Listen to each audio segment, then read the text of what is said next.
Welcome all. We are discussing structure of atoms, and till now we have covered development in understanding of structure of atom. शुरुआत में हमने Dalton के theory से लेकर Thompson का model देखा, उसे रुदरफोर्ड ने कैसे मॉडिफाई किया with experiment of alpha particle scattering experiment, and then Bohr ने रुदरफोर्ड के लिमिटेशन को कैसे ओवरकम करने की कोशिश की, एंड इवन बोहर के एटॉमिक मॉडल के लिए थ्योरेटिकल एक्सप्लेनेशन देने की कोशिश डी ब्रॉय ने कैसे की, ये हमने देखा है. सो अब हम इस एटॉमिक मॉडल के सेंटर वाला पार्ट विच इज न्यूक्लियस, उसके बारे में जानने वाले हैं. सो देखो, हमें पता है न्यूक्लियस के अंदर जो होते हैं those are called as nucleons. They are typically protons which is positively charge and neutron which is electrically neutral. ठीक है. अब number of protons is called as atomic number denoted by Z. अब हमें पता है atom is electrically neutral, proton का charge positive, उसे neutral करने के लिए उतना ही निगेटिव चार्ज रहना चाहिए. That's why we say number of protons is equal to number of electrons. Hence atomic number is number of protons or number of electrons. ठीक है. Similarly, atomic mass number A is number of nucleons. Nucleons mean nucleus के अंदर जो होते हैं वो कौन कौन है इसके अंदर. न्यूक्लियस के अंदर है प्रोटॉन्स एंड न्यूट्रॉन्स. इन दोनों के नंबर की addition is atomic mass number. इसे शायद से ध्यान में रखना है तो आप ऐसे भी कर सकते हो. मास किसको रहता है, प्रोटॉन एंड न्यूट्रॉन को. इलेक्ट्रॉन का मास तो निग्लिजिबल है. So that's why atomic mass number is basically जिनको मास होता है ऐसे न्यूक्लियॉन्स के नंबर की एडिशन. हम दे सकते हैं A equal to Z which is number of protons plus N, where N is number of neutrons. क्या सही है? अब हमें यह भी पता है कि कोई एलिमेंट है X, इस एलिमेंट को हम दे सकते हैं, डिनोट कर सकते हैं atomic mass number at head and atomic number at base. जैसे for example carbon. So carbon का एटॉमिक मास नंबर है 12, एटॉमिक नंबर है 6. यहां से हमें क्या क्या पता चलेगा?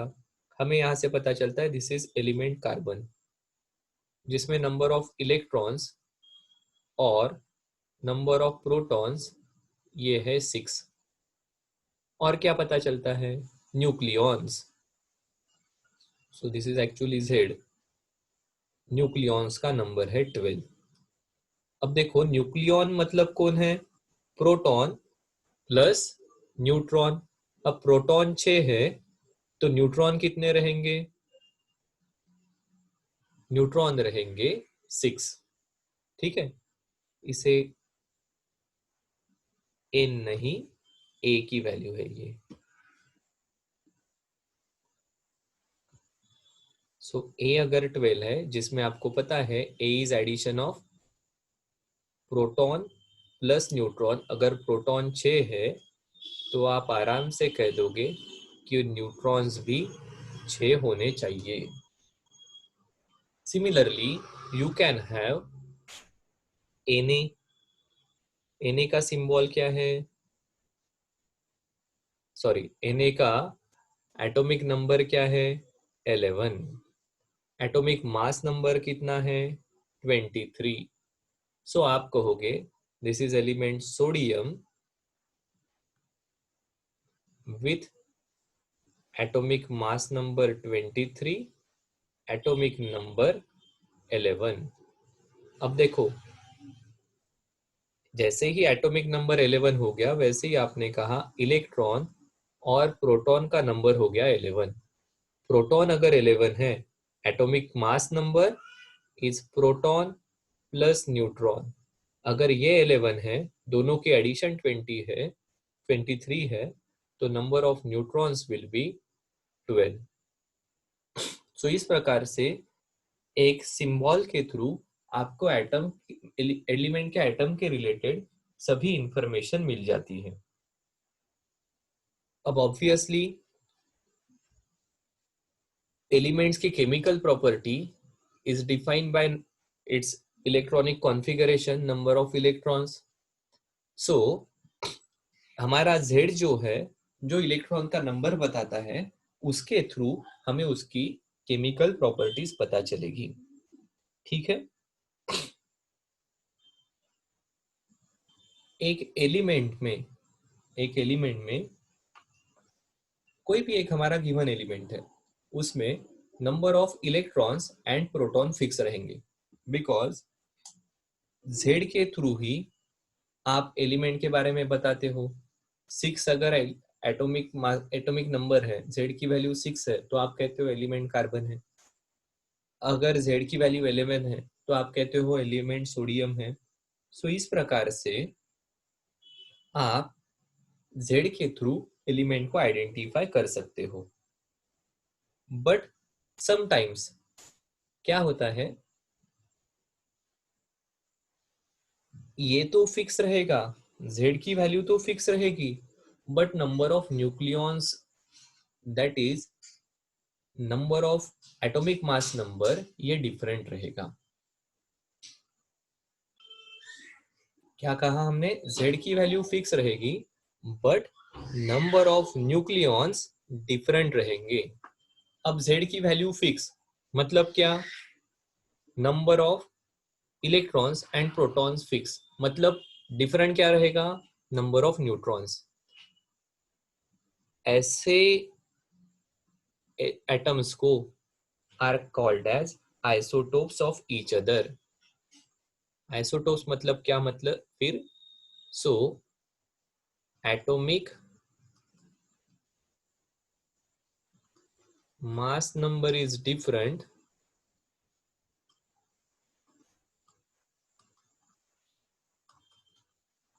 but atomic number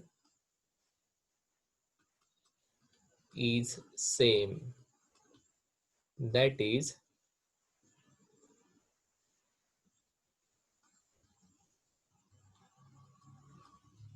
atoms of same element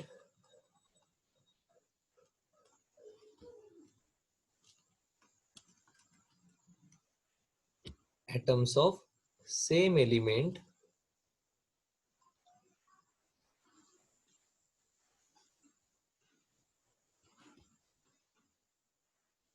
having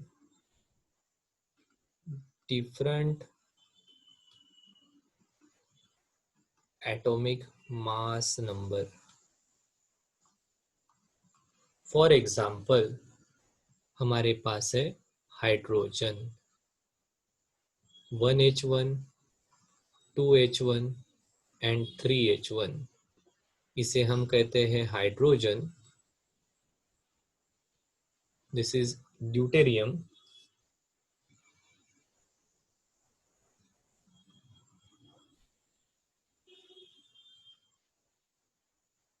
and this is called as tritium। यहाँ पर सब जगह पर Z सेम है, A डिफरेंट है। इनको कहा जाता है आइसोटोप्स ऑफ ईच अदर। ठीक है, बिल्कुल सही है sir.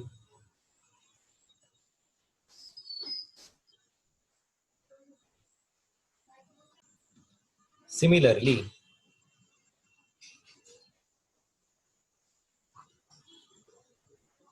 atoms having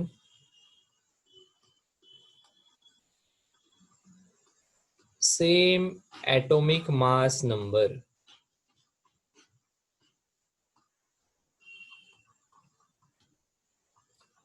are called as isobars of each other। For example tritium and helium. यहां पर क्या होगा, यहां पर Z डिफरेंट होगा, A सेम रहेगा। So tritium thrice H1 and helium thrice He2 are called as isobars of each other. Similarly, atoms having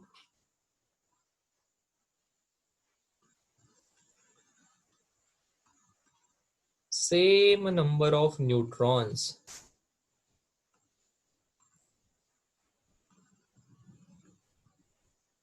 but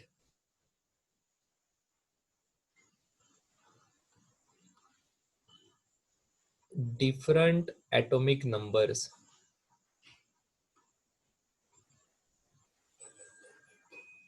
are called as isotones of each other. So देखो यहाँ पर Z के साथ क्या कहा है, Z will be different, number of protons different है and number of neutrons same है। सो क्या एटॉमिक मास नंबर अलग अलग रहेगा क्या? सही, बिल्कुल सही है सर, एन सही है, एन सेम रहेगा, जेड डिफरेंट है। A is addition of Z and N, अगर जेड चेंज हो रहा है भले ही एन सेम रहेगा तो ए डिफरेंट रहेगा, तो इसे कहा जाएगा isotones of each other. For example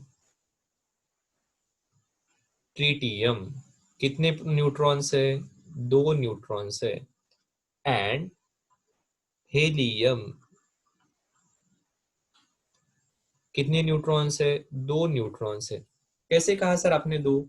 देखो यहाँ पर एटॉमिक नंबर 2 दिख रहा है, मतलब नंबर ऑफ प्रोटॉन्स 2 हो गए, सो नंबर ऑफ न्यूट्रॉन्स 2 हो गए।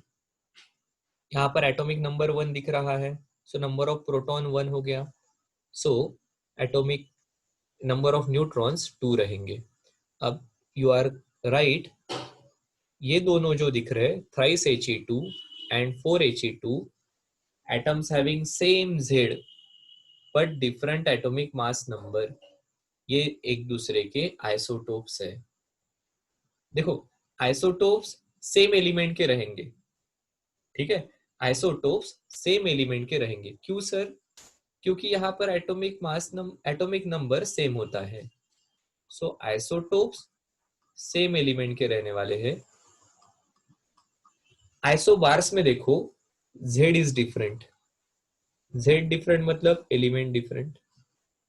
आइसोटोन्स में देखो Z is different, Z different मतलब element different, so this will be atoms of different element.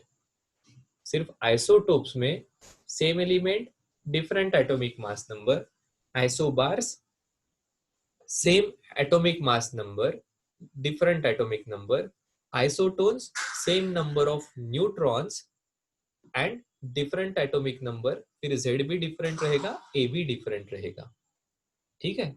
सो इस प्रकार से न्यूक्लियस के रिलेटेड हम अलग अलग एटम्स ऑब्जर्व करते हैं, इनको अलग अलग प्रकार से हमने डिफाइन किया है। नेक्स्ट हमें देखना है masses of sub atomic particles, इन्हें कौन से यूनिट्स में मेजर करते हैं और किस प्रकार से लिखा जाता है। तो अभी हमें पता है there are 3 sub atomic particle, electron, proton and neutron, ठीक है। So if we are expressing this mass in kg, तो इलेक्ट्रॉन का मास है 9.109383 इंटू 10⁻⁻31 kg, ठीक है। यही अगर प्रोटॉन का लिखना होगा तो प्रोटॉन का मास रहेगा 1.672623 इंटू 10⁻⁻27 kg। अब देखो इलेक्ट्रॉन का मास बहुत कम है, 10⁻⁴, इस proportion में mass of proton is more, and वही mass of neutron अगर हमें लिखना है तो यह आ जाएगा 1.674927 into 10 to the power minus 27 kg। इसलिए हम कहते हैं कि न्यूट्रॉन और प्रोटॉन का मास ऑलमोस्ट सिमिलर है। ठीक है, अब दूसरा, अब आपको ध्यान में आएगा K G is very large unit to measure mass of sub atomic particles. That's why we use another unit which is called as U, atomic mass unit।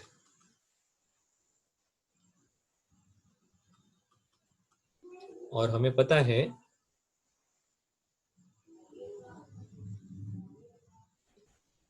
1U equal to, मैं यहां पर ऊपर लिख रहा हूं, 1U equal to 1.66054002 into 10 to the power minus 27 kg। और उस case में इलेक्ट्रॉन का मास आएगा 0.00055U। प्रोटॉन का मास आएगा 1.007825U एंड न्यूट्रॉन का मास आएगा 1.00865U। ठीक है, सो U is typically a unit of mass which is used for measuring atomic masses। हमारे पास और एक थर्ड यूनिट भी है। क्या है ये थर्ड यूनिट? ये थर्ड यूनिट है इन टर्म्स ऑफ एनर्जी। हमें रिलेशन पता है E equal to mc square, where E is energy associated with mass, so we can write m equal to E by c square, or energy associated with 1U, 1U के साथ associated energy है 931.5 mega electron volt. ठीक है, या 1U equal to, अगर मास 1U है तो उसके साथ एसोसिएटेड एनर्जी रहेगी 931.5 मेगा इलेक्ट्रॉन वोल्ट, या 1U mass is equal to 931.5 mega electron volt upon C square. So देखो, इस टर्मिनोलॉजी में अगर हमें ये लिखना है तो मैग्नीट्यूड यही रहेगा, ये आ जाएगा 0.00055 mega electron volt per C square. Sorry, हाँ, सो हम लिख रहे थे mass from relation E equal to mc square in terms of mega electron volt per C square. ठीक है, सो एनर्जी ऑफ इलेक्ट्रॉन आ जाएगी 0.511 mega electron volt per C square. That is for proton will be 938.28 mega electron volt per c square, and that is for neutron will be 939.57 mega electron volt per c square. So these are masses of subatomic particle represented in different units। KGs में हमने लिखा है, हमने atomic mass unit में लिखा है, and हमने इन terms of energy पर सी स्क्वेयर इस फॉर्म में भी लिखा है। ठीक है, अब यहां से आगे जाते हैं we are talking about size of nucleus. So देखो हमें पता है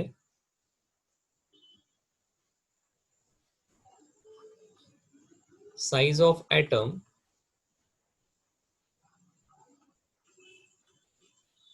is actually dependent on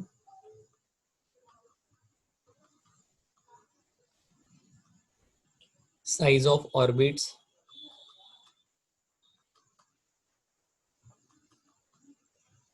and number of orbit is dependent on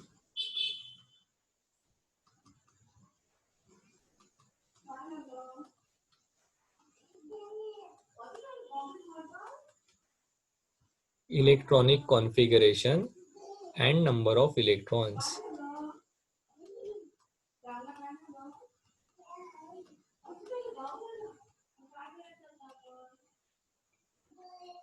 ठीक है, अब electronic configuration and number of electrons means Z। हमारे Z पर ये वैल्यू डिपेंड करेगी। Similarly size of nucleus is dependent on number of nucleons।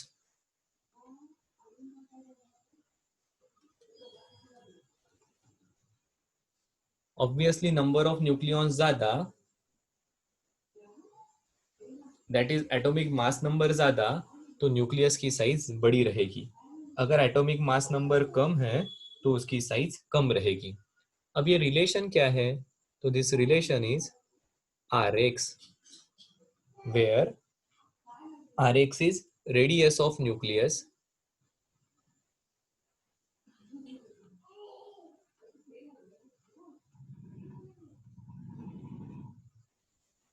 of element X is equal to R naught into a raised to the power 1/3, where R naught is constant जिसकी value है 1.2 into 10 to the power minus 15 metre. So you can imagine हमारे और ए की range क्या रहेगी? So hydrogen के लिए 1 है, हेवियर एलिमेंट के लिए बढ़ता जाएगा। ठीक है, तो it is mainly in the range of 10 to the power minus 15 metre. That is fermi इस लेवल तक ये न्यूक्लियस की साइज रहेगी। Atomic size is 10 to the power minus 10, nucleus की size is 10 to the power minus 15। So actually nucleus की size atomic size के comparatively बहुत ही छोटी है। And still whole mass of an atom is concentrated inside the nucleus। सो अगर हम डेंसिटी के बारे में बात करेंगे, we know density equal to mass upon volume. So अगर मैं न्यूक्लियर मास के बारे में बात करता हूं, m, न्यूक्लियस का मास है m। सो क्या मैं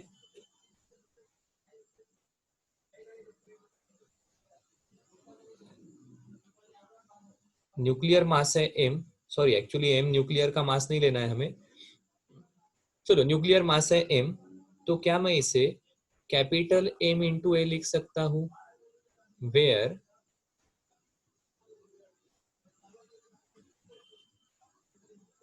average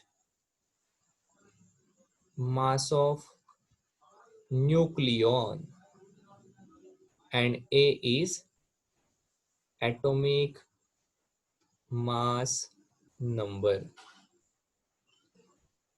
that is proton plus neutron का नंबर। ठीक है, अब हमें पता है, हमने अभी देखा है कि हमारे न्यूक्लियॉन का मास, दैट इज प्रोटॉन और न्यूट्रॉन का मास ऑलमोस्ट सिमिलर होता है। ठीक है, इसलिए मैंने उनका एवरेज मास लिया m, तो मेरे पूरे न्यूक्लियस का मास हो जाएगा, न्यूक्लियर मास हो जाएगा कैपिटल M इंटू ए। बिल्कुल सही है sir. But if rho is density, so मेरा m अपॉन वॉल्यूम आ जाएगा। सो मैं इस m को density into volume which is 4/3 pi into R X का क्यूब ऐसा लिख सकता हूँ क्या? हाँ सर, ये तो बिल्कुल सही है। ठीक है, सो ये मेरा मास आ गया। बिल्कुल। अब मेरी डेंसिटी क्या आ जाएंगी देखो, मास क्या है, मास m इंटू ए।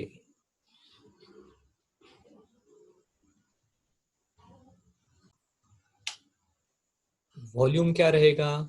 वॉल्यूम रहेगा 4/3 पाई आर एक्स का क्यूब। मैं इसे ही लिखूंगा, ये 3 ऊपर चले जाएंगे, 3 times of m into A upon 4 pi. R X की वैल्यू हमने अभी देखी थी, R X equal to R naught A raise to the power 1/3। So देखो, ये आ जाएगा R naught A raise to the power 1/3 का cube. So this become 3 times of m into a upon 4 pi r naught का cube into a। अब a अगर cancel हो रहे हैं तो this become 3 times of m upon 4 pi r naught का cube which is constant। So it means density of nucleus, that is density of nuclear material, is constant। और believe me, this is tremendously large value.